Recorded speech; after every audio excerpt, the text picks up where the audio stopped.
Oh,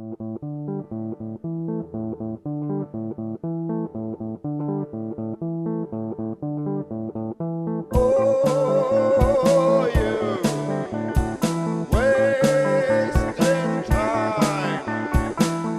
Look about you now. Make up your mind.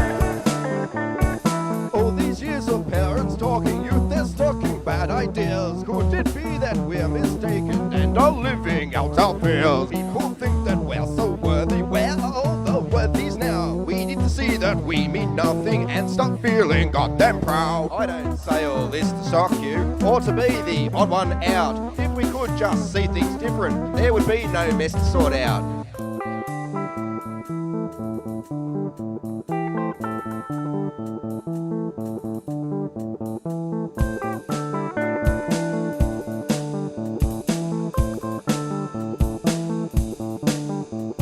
And you can figure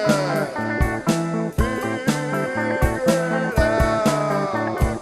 When you see things clearly simple, when it makes you feel quite small, all your shit or piss and pimples tend to mean nothing at all. Just like some who claim enlightened, just like those who have it